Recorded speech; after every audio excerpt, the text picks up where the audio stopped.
Yeah. Okay, so I'm going to switch to my slides. Yes, perfect. Okay, well, I'm going to talk to you about the human brain. So our brain weighs only 3 pounds, and yet it's one of the most advanced organs in our body. It has an estimated 100 billion nerve cells called neurons and many more support cells. And for many decades, we have always held this desire to better understand the structure and function of our brain, to gain better insight into how we live, work, and learn, and to perhaps eventually control and influence our environments simply with our minds. And technological advancements in recent years have provided a lot more brain imaging options, enabling us to now see these images in real time and at much higher resolutions. And so it's providing us with increasingly better systems for studying the structure, function, and wiring of our brain. And among the many options available for brain imaging, EEG is one of the most promising neurotechnology solutions out there because of its non-invasive nature. It's also relatively easy to use and potential for low cost. So the interest in being able to better image the brain comes from really 3 key areas. The first is the acceptance of the idea of neuroplasticity, which is that our brain is constantly rewiring, and the far-reaching implications that this has on learning and rehabilitation. Previously, the common wisdom was that our brain cells would develop during childhood, and after which it would begin a very long process of decline, so that if for some reason our brain cells failed to develop properly or were somehow injured, or if they died, they couldn't be replaced. And it was also a very widely held belief that our brain, for some reason, wouldn't be able to alter its structure to find another way to function should part of it be damaged. And so very luckily for us, there's now overwhelming evidence to suggest that our synapses are not hardwired, but are in fact changing all the time. And because our brain is rewiring with each experience, we can actually improve a damaged brain. And so now with better imaging technologies, we can gain better inroads into understanding this whole process of rehabilitation.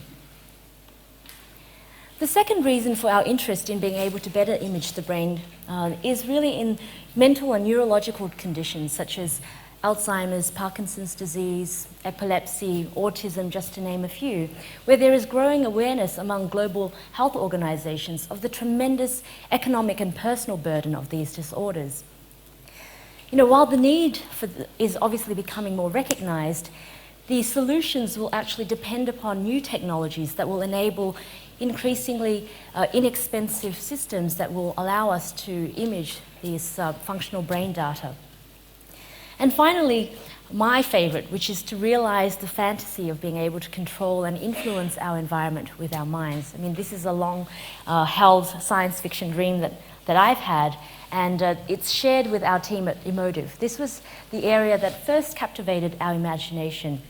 We really wanted to introduce this whole new idea of being able to allow machines to understand not only what you direct it to do, but also to allow it to understand your emotional experiences. Because up until now, our communication with machines has been limited to conscious and explicit forms. Whether it's something that we do every day, like turning on the lights with a switch, or something a lot more complex like programming, we've always had to give a direct command to a machine in order for it to do something for us. But human-to-human communication, on the other hand, is far more complex and a lot more interesting because we take into account so much more than what is explicitly expressed. We observe facial expressions, we observe body language, and from that we can intuit feelings and emotions from our dialogue with one another. And this, in fact, forms a very large part of our decision-making process. So our vision, as I mentioned before, is to introduce this whole new realm of human interaction into human-computer interaction, so that computers not only understand what you're telling it to do specifically, but it can also observe and respond to your facial expressions and emotional experiences. And we thought, what better way to do this than by actually looking at and trying to understand what's going on in our brain, our center for control and experience. And clearly, if this was possible, there would be a boundless amount of opportunities to be able to, image the brain better and therefore understand it. But the task, when we first embarked on this journey, had never been done before. And this was for two main reasons. The first is obviously the challenge in being able to develop computational algorithms that could decipher the very complex electrical fluctuations that could be observed at the scalp. The second challenge was in the machines that were available at the time to measure, observe, and image the brain. These were all very cumbersome, time-consuming to use, and cost-prohibitive. So if you look at some of the images on the screen now, conventional EEG measurements typically involve a hairnet with an array of sensors like this one. A technician would place the electrodes onto the scalp using a conductive gel or paste, and only after a procedure of preparing the scalp by light abrasion. So it's definitely not very comfortable. It takes about an hour to do. And these systems actually costs in the tens of thousands of dollars. So what we did was we brought together a cross-disciplinary team and utilized some of the exponentially growing and converging technologies to develop and bring to market a very innovative EEG system. So I'd like to invite someone to come on stage to help me showcase what we've been able to develop, because what you see here is a completely non-invasive device. Do I have a... Yeah? Sure. We've got a quick selection on here. Sorry. We've invited Rob Colling, who performed at TEDGlobal 2009, and he does have certain properties in the sort of skull area that are going to help this particular sort of thing. I won't say what. I don't want to embarrass him by saying what it is, but he's got a special talent that that you bring to say, special qualities. Not growing that. Yes, indeed. All right. You don't have to be to test. Like Rob, but it is easier in many ways. Okay, so what I'm going to do is I'm going to put this on your head. Okay. So let's see if we can do this. All right. Terrific. And just press this one in here. So what you're seeing here is an EEG device which doesn't like your... Shall I get rid of these? Sure. Would that make life easier? Possibly. So now, okay, there we are. All right. So as you can see, it doesn't require any scalp preparation, although Rob does make it easier for me because he doesn't have hair.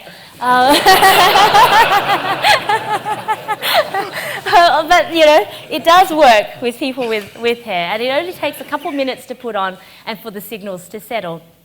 And so what you're seeing here now is a live stream of Rob's brainwaves. So if you've ever taken an EEG measurement in the past at a hospital, it would have taken you an hour of an expert technician preparing the scalp, cleaning it, getting rid of the dead skin cells, and then placing it on your head.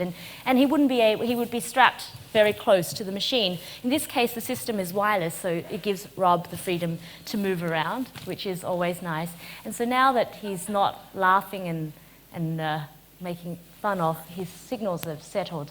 So it's very quick to get a very, very clean signal from the brain. And so this convenience of being able to do it so reliably and so easily makes a tremendous difference in being able to do brain imaging. So I'd like to show you a few more things. So this is just another way to image the brain from a frequency standpoint. So nothing will happen in the delta range because Rob is awake. You'll only see that light up when he's sleeping. But if you can try to, so now you're seeing a lot of activity there. The red means there's more activity. Deep blue means there's very little activity. Well, means it's more calm, less activity.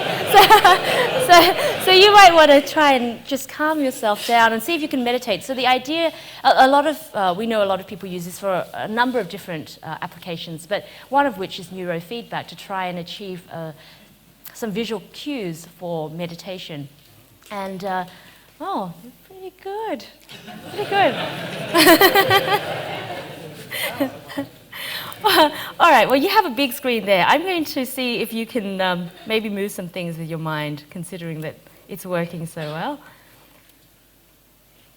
So, load up this. So I'll add a new user, Rob. And Rob, I'm going to get you to come a little closer to here because I've lost your wireless signal. So this guy wants to talk to you. So if you can I move. can't actually see just on that. Well, there we go. Okay, so if you just move closer, there we are. Great. You're back. Thank you. So as I mentioned before, we can capture facial expressions and emotional experiences, and we'll see in some videos that I'll show later how they can be used. But with the time we've got, let's just focus on seeing if you can move some objects with your mind. So the way this works is, unlike the other two, which doesn't require any training, this actually does require you to train. So we'll start first by obtaining a neutral signal. So here you don't have to do anything in particular. You're just hanging out and being comfortable, being yourself. And the machine is just observing what your brain state looks like in that normal state. Now what you want to do is choose an action from the list, something that you think you can imagine vividly with your mind. What's the list? Oh, where am I looking? So push, pull, lift, Oh, I see. drop. Okay. Let's go for a drop. I think I can Drop? do a drop. Okay. So the idea is, the first thing, nothing will happen because the machine has no idea how you think about pushing the cube down.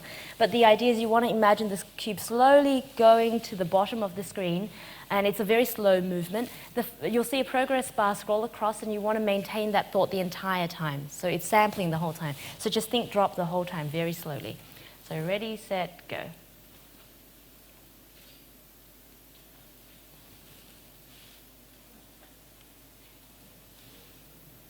Okay, so now that it's, what's that? Oh, how do we do that? Very sensitive. His brain's too powerful. That's right.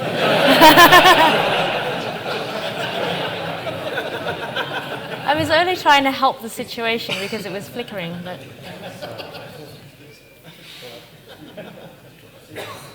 Okay. Oh, good, thank you. And that's much better. Okay, so now that you've done the training, we don't know how you went, but let's at least accept the training. So now the system has an idea of how you think about moving the cube down. You might want to give it a go. The first time it may not respond, but let's see how you go.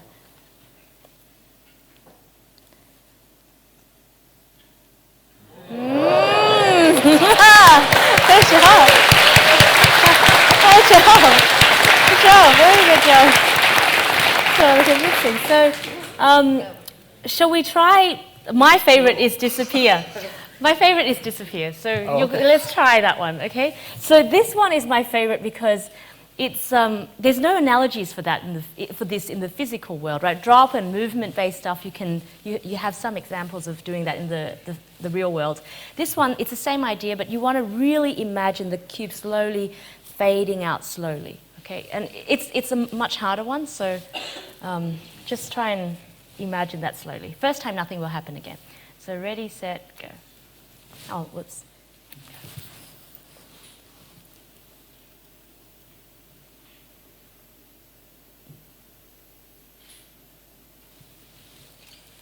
Okay. Okay, shall I try? Sure.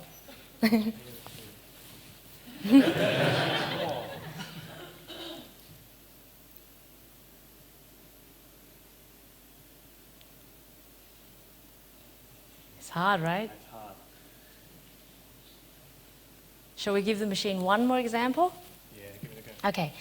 We'll train it one more time. Don't be startled if it starts to disappear because now it has an idea of how you think about it. So it may respond, but don't be startled. Keep thinking disappear and hold that thought. So ready, set, go. Hello.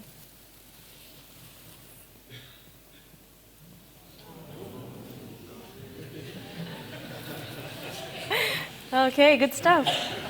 All right.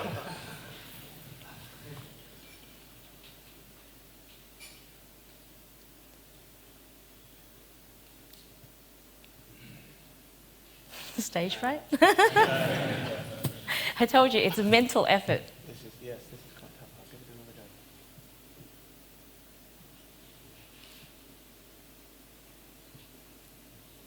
go. No? No. No, it's not too gonna hard. go. It's not going to go. Okay, well, thank you so much. I wanted to show. Yep. Thank you, Rob. Thank you, that was brilliant. Thank you so much. So, okay.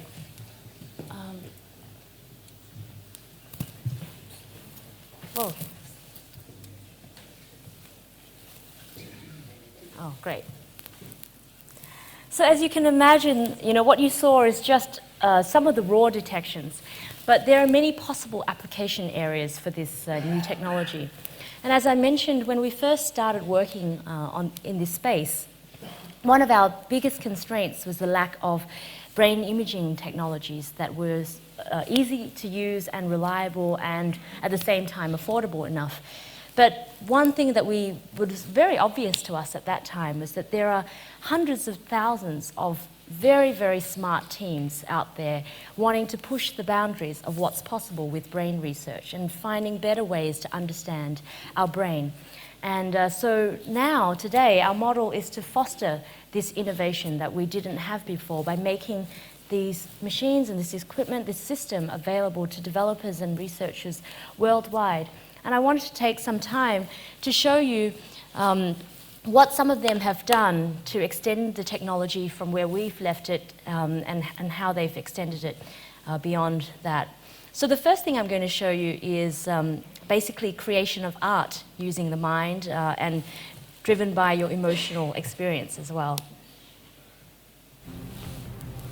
Using an EEG device, we observe the collection of brain synapse firing pattern. Your brain begins pouring out data to create the artwork. The observed imagery is based on your color palette coupled with your thought patterns and emotions as they determine what will appear. The resulting artwork is a direct impression of you, how you felt, how you were thinking, and how you generally interacted with the imagery on the fly. So every 10 seconds, we capture the current visual state. So when you're finished brain painting, you can see your entire session and choose the moment that you feel best represents you. So that's quite out there. Another one is being used for market research and advertising. So by being able to observe how the brain responds to certain stimuli, you can extrapolate from that information to determine whether or not an advertisement, a brand, a product, a packaging had its desired effect. So you can turn the music down for this particular one, but we'd like some music. So basically this is just a trailer for burlesque, and the orange dots represents where the eyes are looking, and you can see there the brain response in relation to the visual cues as well as the graphs which depict the emotional response as well. Are you just You're in my mirror because? I've never seen anything like this before. Great enthusiasm, terrible timing. Isn't that the chick that was backstage yesterday? I want to be up there. I want to do that. Question is, do you have the talent? Because you're on. And obviously this, one thing that everybody asks me about is, can it be used for some really life-changing applications? And the answer is yes. And we've seen some really excellent examples of this across a whole number of different application areas. This particular one is controlling an electric wheelchair simply with thought. So a quick test in the lab by this group, and then it was taken out to the streets of the Mission in San Francisco.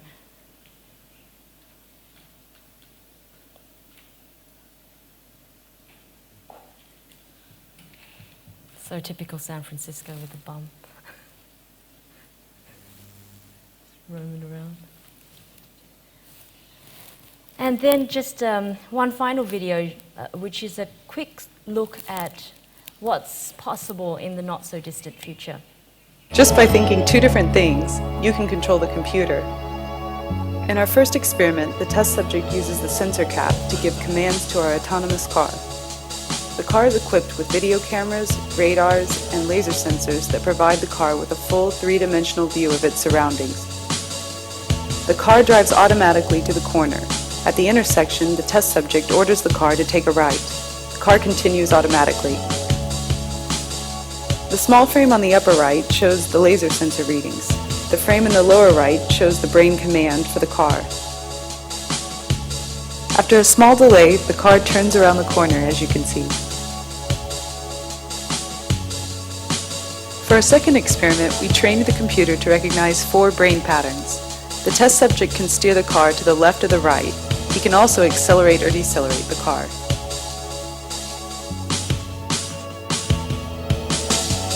Of course, you should never try this at home. For safety reasons, we tested in a large open space at Tempelhof Airport in Berlin. You can see here the test subject incrementing or decrementing the steering angle. There's a slight delay between the brain command and the steering action. Remember, this is just a proof of concept.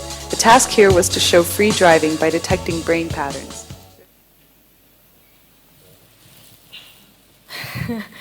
So, you know, we're really only scratching the surface of what's possible today. And, you know, the idea we had is to by being able to now reliably and accurately and affordably measure the brain, we really open up a whole new horizon in terms of what might be possible in the next decade around systems, processes, and even potentially new industries around a much better understanding of the brain. So I think that the potential for this sort of technology is really, really limitless. So thanks for allowing me to share it with you today.